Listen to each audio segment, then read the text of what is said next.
नमस्कार।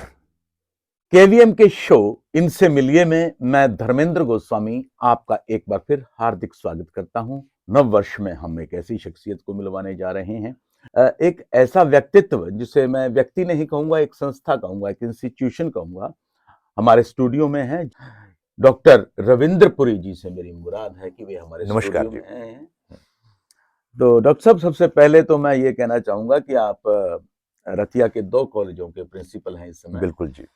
महिला राजकीय विद्यालय महाविद्यालय में, पीजी कॉलेज के, और दूसरा खालसा त्रिशताब्दी महाविद्यालय में। और मैं आपकी जानकारी के लिए मेरे दर्शकों को बताना चाहूंगा कि डॉक्टर रविंद्रपुरी केवल एक प्रोफेसर या प्रिंसिपल नहीं रहे। इन्होंने सिरसा में 35 साल तक लगभग कार्य किया। गवर्नमेंट कॉलेज में अपनी मनोविज्ञान की कक्षाएं दी, यहाँ तक कि वास्तुकला में, ज्योतिष कला में और साइकोलॉजिस्ट की तरह जिस प्रकार इन्होंने ट्रीट किया, ना केवल अपने डिस्ट्रिक्ट्स में बल्कि पूरे स्टेट और नेशनल लेवल पर इन्होंने अपनी कला के जलवे बिखेरे। दोस्तों, डॉक्टर रविंद्रपुरी से वार्ता हम शुरू करते हैं। सबसे पहले डॉक्टर साहब, सबसे पहले हमें ये बताइए कि ये जो आप एजुकेशन का सिस्टम है आजकल, आप 2 कॉलेजों को नेतृत्व दे रहे हैं, अपना मार्गदर्शन दे रहे हैं। अक्सर बच्चों की ये शिकायत रहती है, विद्यार्थियों कि हमारे को एग्जाम के टाइम पे एकदम जो याद होता है वो भूल जाता है। बिल्कुल। और उसके कारण उनका कई बार कैरियर जो है वो चौपट हो जाता है। ऐसा क्यों है? कैसे बच्चे वो हर चीज को याद रखें? देखिए, मैं आपको सभी दर्शकों को मेरा बहुत बहुत नमन और नमस्कार। मेरे लिए बड़ी गौरव की बात है कि मैं रतिया जैसे शानदार शहर के 2 महाविद्यालयों का सेवा करने का मुझे मौका सरकार ने दिया है, और यहाँ के बच्चों से मेरी मुलाकात होती रहती है। लेकिन दुनिया भर के बच्चों की एक बड़ी समस्या है, जो आपने सवाल, बहुत शानदार सवाल, और इस समय परीक्षाएं भी चल रही हैं तो बच्चों के लिए सवाल बहुत जरूरी है कि जब हम परीक्षा हॉल के अंदर बैठते हैं, एग्जामिनेशन हॉल के अंदर बैठते हैं, तो कई बार लोगों का मन जो है वो ब्लैंक हो जाता है, उनको कुछ समझ नहीं आ रही होती। यहाँ जो चीज समझने वाली है वो ये है कि हमारा जो दिमाग का याद रखने वाले जो पोर्शंस हैं, जो भाग हैं, और जो स्ट्रेस रखने वाले भाग हैं, उनके कॉमन है वो। अगर हमारे अंदर तनाव की मात्रा काफी ज्यादा बढ़ जाएगी तो हमारे भूलने वाला काम शुरू हो जाएगा, क्योंकि याद रखने वाले पार्ट्स जो हैं वो हाईजैक हो जाएंगे। तो बच्चों को बेसिक बात क्या समझनी है कि परीक्षा के दौरान जब आप सबसे पहले अपना क्वेश्चन पेपर पढ़ते हैं, इसका सबसे आसान तरीका है उसको पीछे से शुरू करो, आगे से करने की बजाय।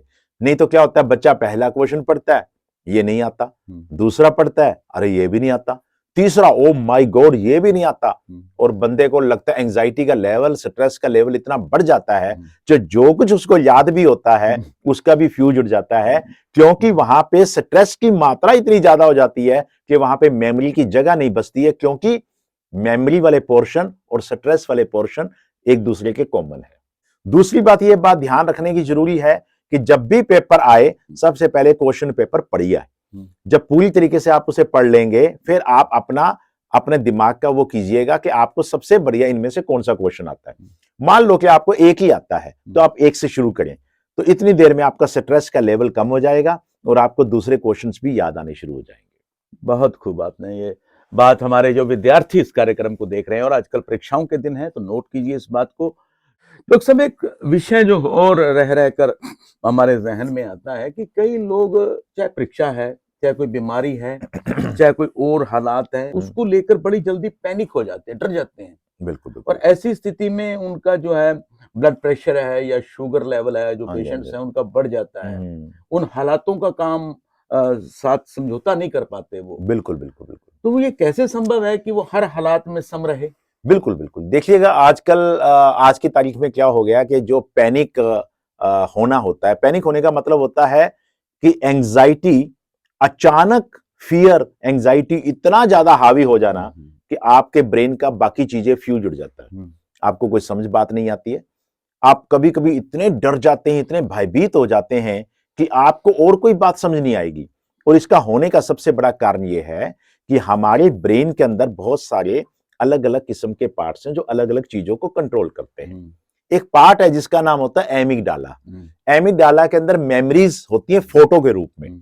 अब होता क्या है कि जैसे आपने कोई चीज सोच ली कि मेरा ये सीन होगा, वो सीन दिमाग में आते ही आपके ब्रेन के अंदर एकदम ऐसा चिंगारी पैदा होती है कि वो ऐसी आग भभकती है कि वो आपकी बाकी सब चीजों को भुला देती है।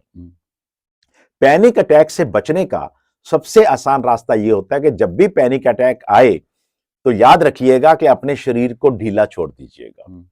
जैसे पैनिक अटैक आता है हमारा शरीर अकड़न में आ जाता है, हमारी आंखें भी अकड़न में आ जाती है। आप थोड़ा सा शरीर को रिलैक्स कीजिएगा और अगर आपके आसपास कोई पानी है तो एक गिलास पानी को लगभग 10 मिनट में पीजिएगा आराम से। एक घूंट भरे, थोड़ा सा पीजिएगा, थोड़ा सा और पीजिएगा, आराम से पीजिएगा, शरीर को ढीला रखिएगा। और याद रखिएगा पैनिक अटैक का एक टाइम होता है, एक ड्यूरेशन होता है, ये टाइम लिमिटेड होती है, ये लगातार नहीं रहती है। थोड़ी देर के बाद ये अपने आप ही इसका ढलान आ जाती है और आपने जो काम करना है, पैनिक अटैक के दौरान किसी से कुछ बोलिए मत, किसी को गाली मत दीजिएगा, चिल्लाइएगा मत। सिर्फ 2-4 मिनट आप आराम से स्थिर होकर बैठ जाइएगा। आप देखेंगे कि आपका पैनिक अटैक अपने आप, वो एक उफान जो था वो अपने आप उतर जाएगा। बहुत खूब आपने बताया कि ये पल भर का एक जो है क्षण भंगुर एक हिस्सा होता है, उस समय थोड़ा संयम की जरूरत होती है। बिल्कुल। और डॉक्टर साहब एक चीज और, जो हमारे युवा हैं विशेषकर या गृहिणियां हैं, वो अक्सर चीज रख के भूल जाती हैं, खुद ही रखती हैं और खुद ही भूल जाती हैं। बिल्कुल। और उसके बाद वो उसको ढूंढने में 1-1.5 घंटा बर्बाद करते हैं। बिल्कुल। इतना ही नहीं, ऐसे बहुत से लोग हैं, हमारे मित्र में भी हैं, वो मान लीजिए चश्मा उनके सिर पे लगा हुआ है और चश्मा ढूंढते ढूंढते वो दूसरी जगह पे ढूंढते रहते हैं। बिल्कुल। ऐसी कई स्थितियां आती हैं, तो इससे कैसे बचा जा सकता है? बिल्कुल। मैं आपको ये बता दूं कि भगवान ने हमारे लिए ना, हमारा जो शरीर का तंत्र है, हमारा ब्रेन, हमारी बॉडी, ये भगवान ने अद्भुत बनाई है, मजेदार बना रखी है। इसके अंदर एक भगवान ने एक सुविधा डाली हुई बड़ी अच्छी, कि जब भी आप तनाव में होंगे, जब भी आप स्ट्रेस में होंगे, तो आपकी बॉडी आपको सिग्नल देना शुरू कर देती है। और सिग्नल नंबर 1 क्या होता है कि आप छोटी छोटी गलतियां करने लग जाते हैं। जो गृहिणियां हैं वो सब्जी काट रही होंगी, रोज काटती हैं, लेकिन अगर वो टेंशन में होंगी तो उनके हाथ पे सब्जी काटते समय चक्कू हल्का सा लग जाएगा, कट लग जाएगा। इसी तरीके से गृहिणियां अगर किचन में रोज काम करती हैं, चपातियां रोज बनाती हैं, लेकिन जब वो स्ट्रेस में होंगी तब उनका हाथ रोटी बनाने वाले तवे पे भी लग जाएगा, तो हल्का सा उनका छाला बन गया। इसी तरीके से हल्का हल्का वो भूलना शुरू हो जाएंगे। छोटी छोटी गलतियां जीवन की, कभी चीज को यहां रखा, कभी वहां रखा, उनको रख के भूल जाएंगी। अगर किसी व्यक्ति में लगातार ऐसे छोटी मोटी भूलने की बातें हो रही हैं, छोटी मोटी उसके साथ दिक्कतें आ रही हैं, तो याद रखिएगा आपका भगवान, आपकी बॉडी, आपका शरीर आपको संकेत दे रहा है कि भाई तुम स्ट्रेस में हो, थोड़ा सा रिलैक्स रहना शुरू करो। अगर आप रिलैक्स्ड हैं तो आपके दिमाग के सारे सिस्टम सही से काम करना शुरू कर देते हैं। अदरवाइज आपकी बॉडी आपको सिग्नल देती है कि संभल जाओ, संभल जाओ, संभल जाओ। तो ये भूलना, छोटी छोटी गलतियां होनी, ये इस बात का परिचायक है कि आप तनाव में हैं। इसमें 2 बातें उभर कर आती हैं डॉक्टर रविंद्र पुरी जी। एक तो आप कहते हैं रिलैक्स हो जाओ। हाँ जी, बिल्कुल। उस मौके दिमाग में भी नहीं आता कि रिलैक्स हमने होना बिल्कुल, है। बिल्कुल। अगर होना है तो उसके क्या क्या तरीके हैं रिलैक्स होने बिल्कुल, रिलैक्स होने का मैं सभी दर्शकों को एक बहुत ही आसान तरीका बता रहा हूं।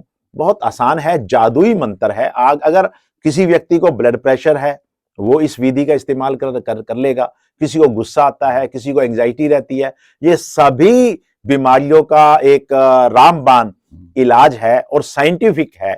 आपने करना क्या है कि अपने एक या दोनों हाथों की मुट्ठियों को अच्छे तरीके से बंद करना है जोर से, और 1 2 3 यानी कि 1 2 3 4 5 6 7 8 9 10 तक गिनना है और फिर इसको छोड़ देना है।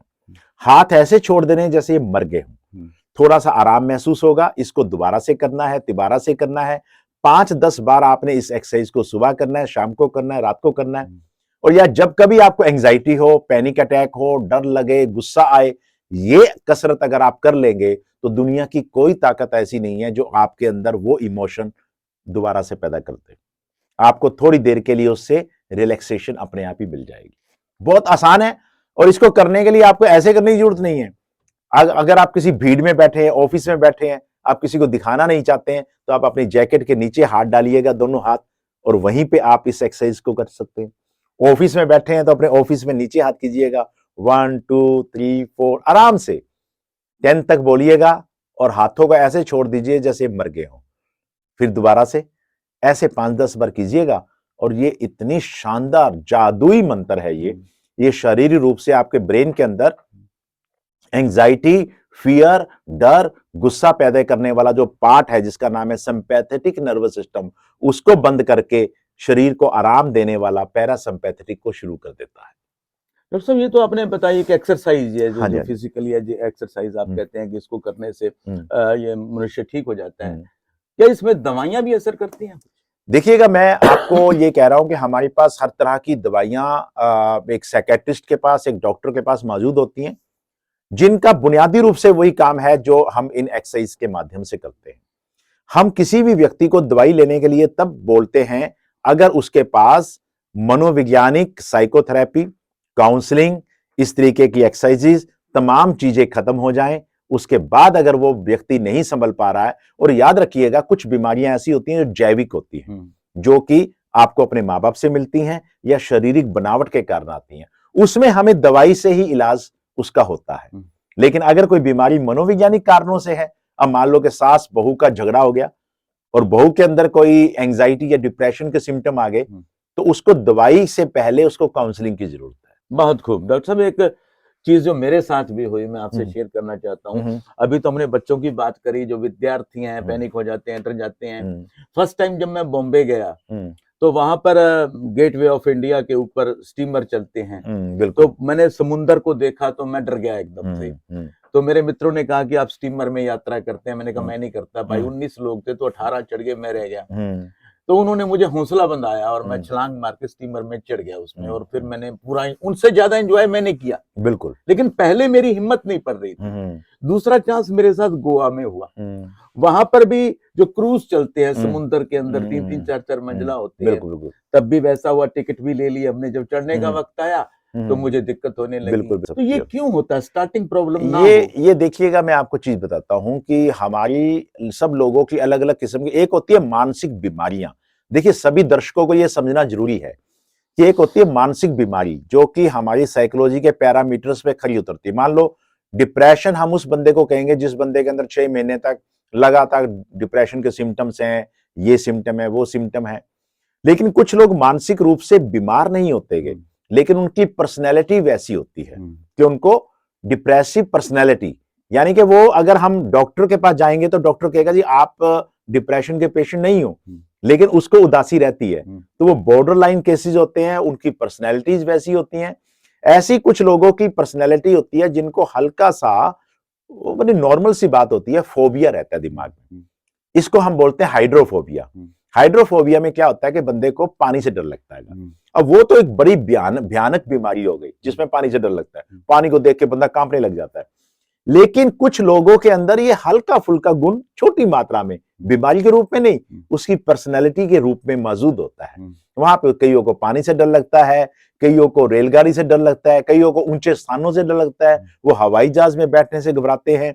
तो अलग अलग तरह की लोग होते हैं। इसका सबसे आसान रास्ता वो है जो आपने अपनाया कि जब आपको कहा गया कि भी, जब आपने कहा कि भाई मैं नहीं बैठूंगा, तो दोस्तों ने जबरदस्ती की तो आप बैठ गए। तो ऐसे 5-10 बार आपका जब अनुभव हो जाएगा तो आपके ब्रेन के अंदर, न्यूरल सिस्टम के अंदर उसका डर ऑटोमेटिकली खत्म हो जाएगा। Very good. यही हमने किया और आपने उस पर मोहर लगा दी, तस्दीक कर दिया कि ठीक था। दूसरा, आज की इस हमारी वार्ता में जो कि केवीएम चैनल के दर्शकों के लिए प्रस्तुत की जा रही है, मैं बीच में एक बात और कहना चाहूंगा कि तो चैनल को सब्सक्राइब अवश्य कर दीजिए ताकि ज्यादा से ज्यादा लोगों तक और आप तक ये हमारी सूचनाएं और ये हमारी वार्ताएं मिलती रहे। इसको शेयर भी कीजिए, कमेंट भी कीजिए, और साथ ही साथ आप हमारे इस चैनल को समय समय पर चेक करते रहे। इसमें बहुत खूबसूरत और ज्ञानवर्धक वार्ताएं होती हैं। और डॉक्टर साहब के बारे में अगर डॉक्टर विंद्रपुरी जी की बात करें तो अपने आप में ये एक खूबसूरत एक संस्था, एक उदाहरण है आम जनता के लिए कि कई लोग होते हैं कि जिनके लिए, या सबके लिए 24 घंटे होते हैं, भगवान ने बराबर बनाए हैं। कई लोग उसे 24 घंटे को 48 घंटे में बदल लेते हैं, जैसे डॉक्टर साहब ने बदले, कई 12 घंटे में बदल लेते हैं, आलस में या नींद में। तो इनकी जो दिनचर्या रहती है डॉक्टर साहब, उसके बारे में थोड़ा सा आप हमारे दर्शकों को बताइए, किस प्रकार आप जो है इतने सारे काम जल्दी जल्दी समेटते हैं और बिना गलती के। देखिएगा, इसमें सबसे जो बड़ी बात है, एक तो होता है कि लोगों को काम टालने की आदत होती है। सबसे बुरी चीज तो लोगों की ही होती है कि चलो ये काम है, इसको कल कर लेंगे, परसों कर लेंगे। मैंने अपनी जिंदगी का एक बना रखा है उद्देश्य। और देखिएगा, मैं जो विद्यार्थी भी देख रहे हैं, जो लोग भी देख रहे हैं कि कितना काम करता हूं। मेरी उम्र इस समय 57 ईयर है, तो मैं 57 ईयर ओल्ड एक पर्सन हूं। मैं अगर इसको यहाँ टोकूं 57 ईयर जवान पर्सन कहूं तो क्योंकि कहीं से भी वो दिख नहीं रहा कि ओल्ड वाला बात। तो क्या है बिल्कुल बिल्कुल। तो क्या है कि मैंने अपनी दिनचर्या जो है, एक फार्मूला मैं सब लोगों को बताना चाहता हूं। बहुत आसान फार्मूला है। आप अपने दिन को 3 हिस्सों में बांट लीजिए। 24 घंटे का समय होता है। 8 घंटे का समय आप रखिएगा अपने लिए, सोने के लिए, आराम के लिए, सुस्ती के लिए, अलसाने के लिए। 8 घंटे आपके आराम के हैं। अगले 8 घंटे जो हैं आपके काम के हैं। जो काम आप करते हो उसको निष्ठा से कीजिएगा। जैसे कि मैं कॉलेज में एज ए प्राचार्य काम करता हूं। 2 महाविद्यालयों का मैं इस समय मुझे सेवा करने का मौका उपलब्ध है। तो मैं क्या करता हूं कि 8 घंटे में से 5-6 घंटे कई बार कॉलेज में बीत जाते हैं। बाकी 2-3 घंटे में पढ़ाई को, लेखन को, पढ़ने को, रिसर्च पेपर्स को, काम करने के ऊपर देता हूं। तो 8 घंटे आप अपने काम को दीजिएगा। बाकी के 8 घंटे आपके पास रह गए हैं, जिसमें 1 घंटा नाश्ता, 1 घंटे का लंच, 1 घंटे का डिनर, 3 घंटे हो गए। 5 घंटे फिर आपके पास बच गए। 2 घंटे आप सोशलाइज करने के यूज कर सकते हैं, अपने दोस्तों को, अपने जान पहचान वालों के लिए। फिर भी आपके पास 3 घंटे बच गए। 3 घंटे में आप 1 घंटा एक्सरसाइज भी कर सकते हैं, फिर भी आपके पास 2 घंटे बच गए। तो जिंदगी को खूबसूरत बनाने के लिए आप 8-8-8 घंटे का फार्मूला इस्तेमाल करके जिंदगी को बिल्कुल सही कर सकते हैं। लेकिन मैं आपको एक चीज बहुत इंपॉर्टेंट बता देता हूं कि आजकल हमारी नींद का लेवल जो है धीरे धीरे कम हो गया है। जो बड़े कामयाब लोग हैं वो ज्यादा लंबी देर नहीं सोते हैं। दुनिया के जितने कामयाब लोग हैं वो 4-4.5 घंटे ही नींद लेते हैं। वो सोचते हैं कि बाकी टाइम उन्होंने काम करना है। तो आप भी याद रखिएगा, जिंदगी में कामयाब होने के लिए आपको तब काम करना होता है जब लोग सो रहे होते हैं। जैसे हमारे पूर्व राष्ट्रपति डॉक्टर अब्दुल कलाम आजाद ने भी कहा था कि सपने वो नहीं होते जो रात को लिए जाते हैं, सपने वो होते हैं जो रात को हमें सोने नहीं दे। बिल्कुल सही बात। तो उस प्रकार सोने का तो आपके इस दिनचर्या में 4-5 घंटे का है, तो कब सपना आएगा तो वो तो साकार करने में बीत जाएगा। बिल्कुल। तो हमारे जो दर्शक इस कार्यक्रम को देख रहे हैं, मैं अपनी तरफ से एक बात और जोड़ना चाहूंगा as a media person, as a motivational speaker. मैं ये कहना चाहूंगा कि सबसे बड़ी जो चीज मैं बताना चाहूंगा कि एक जो आजकल डिजिटल मीडिया है या मोबाइल है, इसने बहुत सारा वक्त लोगों का खा लिया है, निगल लिया है। बिल्कुल। उससे थोड़ा सा आप बच के रहिए, क्योंकि ज्यादातर जो वक्त होता है, अगर घर में 4 मेंबर है तो 4 मोबाइल होते हैं, 4 कमरे होते हैं, 4 अलग अलग लगे पड़े होते हैं बिल्कुल मोबाइल पर।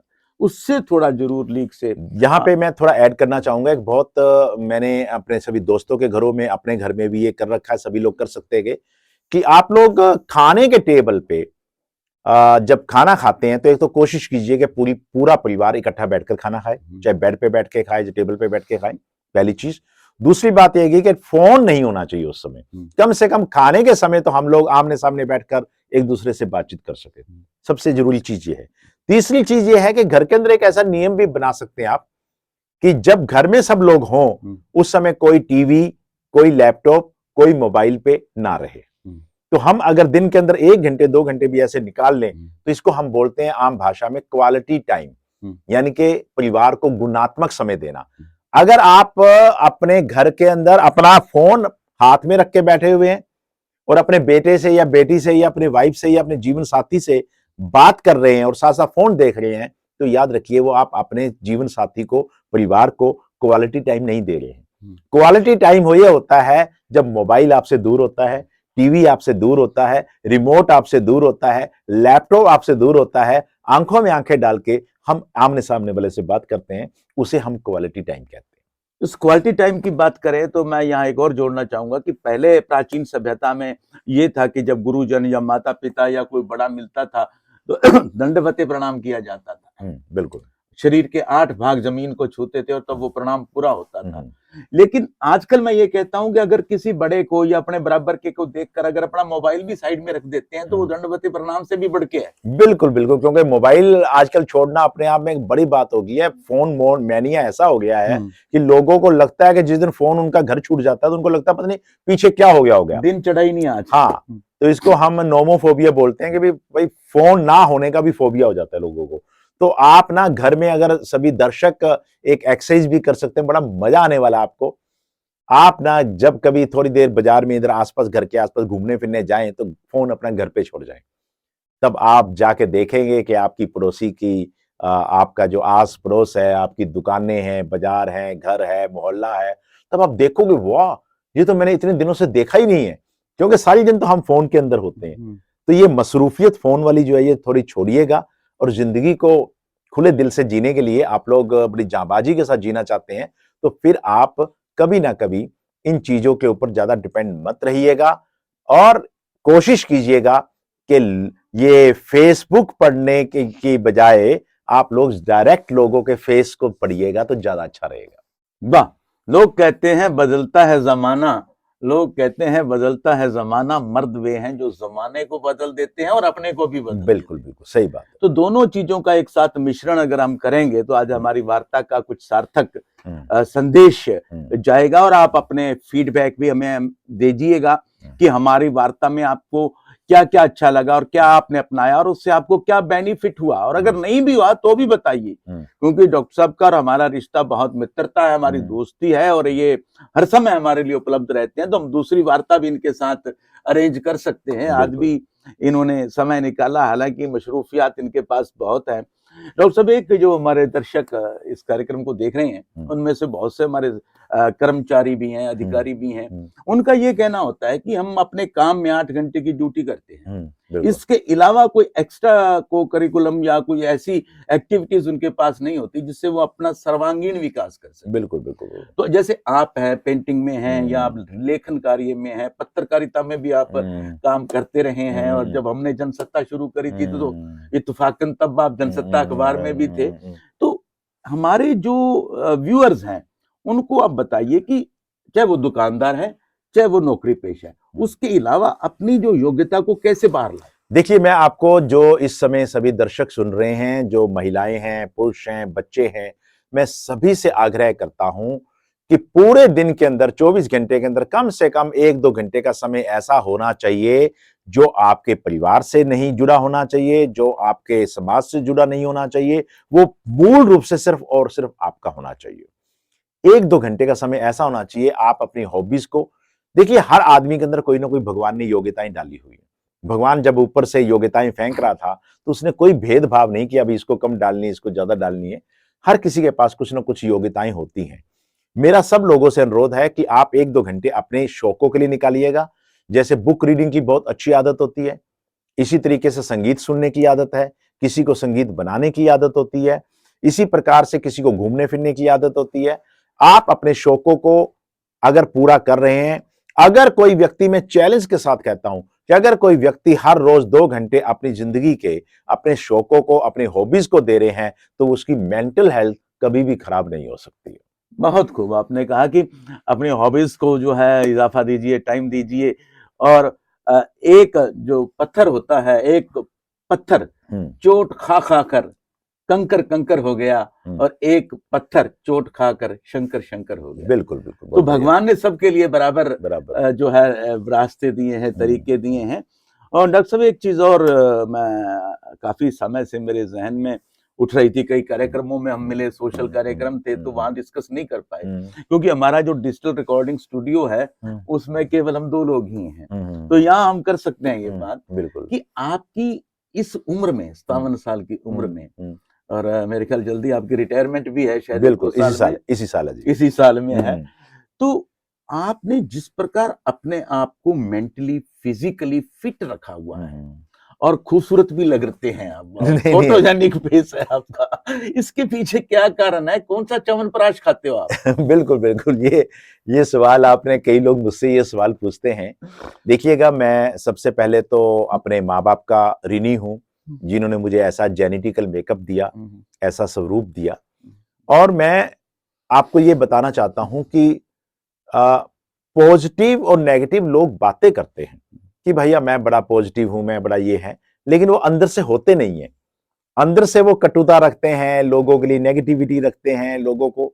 मैंने जिंदगी में एक ही अपना उद्देश्य बना रखा है कि मैं अपनी जिंदगी में ऐसा सोचता हूं कि अगर मैं अकेला हंसा तो वो कोई हंसना नहीं है, बल्कि मैंने लोगों के हंसने का सबब भी बनना है। आज दुनिया भर से मेरे पास ऑडियो वीडियोस कॉल्स आती रहती हैं। बहुत सारी चैनल्स हैं, बहुत सारे प्लेटफॉर्म्स हैं जहां पे लोगों से मिलता रहता हूं। जब मैं लोगों की सेवा करता हूं, जब गरीब लोग, एक बिहार से, एक सुदूर गांव से एक औरत का मेरे पास फोन आता है कि मेरे आसपास 60-70 किलोमीटर की दूरी पे कोई डॉक्टर नहीं है और मुझे एक मनोवैज्ञानिक बीमारी है, क्या आप मेरी सहायता कर सकते हैं? तो मैं उसकी सहायता करता हूं। तो ये जो अंदर की जो चीजें हैं, ये जो अंदर से दिल को एक खुशी मिलती है और लोगों की सेवा करके खुशी मिलती है, मुझे ऐसा लगता है कि मेरी जो वो संजीवनी है, जो अब बूटी की बात कर रहे हैं, मुझे अच्छा बनाने में, मुझे हेल्दी बनाने में, मेंटली फिजिकली फिट बनाने में, मुझे लगता है उसकी बड़ी भूमिका है। और दूसरी बात यह है कि मैं हमेशा एक्टिव रहता हूं। मैं ऐसी जिंदगी जीना नहीं चाहता हूं कि बहुत धीरे धीरे काम होते रहें, लोग सारे दिन बहुत धीमी धीमे काम करते रहते हैं। मुझे ऐसा लगता है कि भगवान ने हमें 24 घंटे का समय दिया है और इस 24 घंटे के अंदर हम जितना बढ़िया से बढ़िया, ज्यादा से ज्यादा काम कर सकते हैं अपने लिए, समाज के लिए, बच्चों के लिए, लोगों के लिए, वो हमें करना चाहिए। बिल्कुल सही बता रहे हैं प्रिंसिपल साहब, क्योंकि अक्सर ये अपने कॉलेज के फंक्शंस में भी हमें आमंत्रित करते हैं गेस्ट ऑफ ऑनर के रूप में, कभी मीडिया के रूप में, तो हम देखते हैं कितनी चुस्ती फुर्ती से ये काम करते हैं। और जब इनके करीब जाकर मैंने देखा, घुसा, तो ये पाया कि एक सीक्रेट क्वेश्चन मैं आपको बता रहा हूँ, मेरे जहन में आया कि आपने एक दो बार, जो मेरे जहन में आया, किसी आत्महत्या करने वालों को भी मरने से बचा लिया था। बिल्कुल, मैं अभी तक 6 लोगों को आत्महत्या करने से बचा चुका हूं और इसके अलावा हजारों डिप्रेशन के पेशेंट जो सुसाइड कर सकते थे, उनका डिप्रेशन का इलाज किया है। और कोविड के ड्यूरिंग तो मेरा जो फोन नंबर था वो हरियाणा सरकार ने पूरे हरियाणा में ही नहीं, पंजाब तक इधर उधर भी फैला हुआ था कि भाई अगर आपको कोई मानसिक तनाव है तो आप इनसे बात करो। तो ऐसे ही सुबह सुबह मैं और मेरी धर्मपत्नी हम नाश्ता कर रहे थे, ब्रेकफास्ट अभी कर रहे थे, तभी मेरे पास एक बच्चे का फोन आया कि मैं और मेरी मदर, हम बाथरूम में बंद हैं, हमारे पास ये जहर है और हम ये पीने वाले हैं। कहीं ना कहीं से मुझे आपका फोन नंबर मिल गया था, तो मैंने सोचा मैं आपसे बात कर लूं। तो मैंने उन दोनों को आत्महत्या करने से ना केवल बचाया, बल्कि वो जहां थे उनको वहां से रेस्क्यू करवाया। और मुझे ऐसा लगता है कि ऐसा करके मतलब एक जो आत्मिक शांति के अलावा मुझे लगता है इससे बड़ा पुण्य का काम कोई नहीं होगा। और मैं सभी दर्शकों से भी कहता हूं कि जिंदगी में कभी भी किसी भी व्यक्ति के आप थोड़ा सा भी काम आ सकते हैं तो उसका काम आप जरूर कीजिएगा। कई लोगों को यह लगता है कि इससे कोई फायदा नहीं होता है, लेकिन याद रखिएगा, वो गाना याद रखिएगा कि आदमी जो कहता है, आदमी जो सुनता है, जिंदगी भर वो सदाई पीछा करती है। तो आपको आशीर्वाद लोगों का हमेशा मिलता रहता है, ब्लेसिंग्स मिलती रहती हैं। बिल्कुल खूब कहा इन्होंने। और इनका उद्देश्य ये भी है, हम भी सामाजिक संस्थाओं से जुड़े हैं, इनका भी वही है, सोशल है ये, कि मत जियो सिर्फ अपनी खुशी के लिए, मत जियो सिर्फ अपनी खुशी के लिए, कोई मकसद चुनो जिंदगी के लिए, पहुंच सको अगर दीन दुखियों के आंसू तुम, तो कुछ नहीं चाहिए खुदा की बंदगी के लिए, खुदा की बंदगी के लिए। बहुत बढ़िया। तो दोस्तों, ये डॉक्टर रविंद्र पुरी जी आज हमारे स्टूडियो में आए। दोस्तों, जिस प्रकार हमारे शहीदों ने भी कहा था कि हम लाए हैं तूफान से किश्ती निकाल के, हम लाए हैं तूफान से किश्ती निकाल के, इस देश को रखना मेरे बच्चों संभाल के, मेरे बच्चों संभाल के। वो तभी संभाल पाएंगे जब हम अपने को खुद को संभाल पाएंगे, अपने खुद को मोटिवेट कर पाएंगे, अपने अलावा लोगों के लिए कुछ कर पाएंगे, तो हम उन शहीदों के सपनों को भी साकार करेंगे। डॉक्टर रविंद्र पुरी जी ने आज अपना कीमती समय में से समय निकालकर हमारे स्टूडियो में आकर आपके साथ रूबरू हुए, बहुत अच्छी जानकारी दी। हो सकता है हमारा ये एपिसोड कई जिंदगियों को एक नया जीवन दे दे, नई स्फूर्ति दे दे, नई ताजगी दे और नए साल में कुछ नया करने की बिल्कुल बिल्कुल एक ऐसी प्रेरणा दे दे कि कह दो कि परिंदों को नहीं मिलती तालीम उड़ान की, वो खुद ही ढूंढ लेते हैं बुलंदी आसमान। बिल्कुल बिल्कुल। और इसके साथ साथ जो भी लोग इस कार्यक्रम को देख रहे हैं, वो आगे इस वीडियो को ज्यादा से ज्यादा शेयर करें, लाइक करें, कमेंट करें और इस चैनल को अवश्य सब्सक्राइब करें। मिलते हैं एक नए मुलाकात के साथ, एक नए एपिसोड के साथ बहुत ही जल्द। तब तक दें आज्ञा। नमस्कार, जय हिंद। नमस्कार।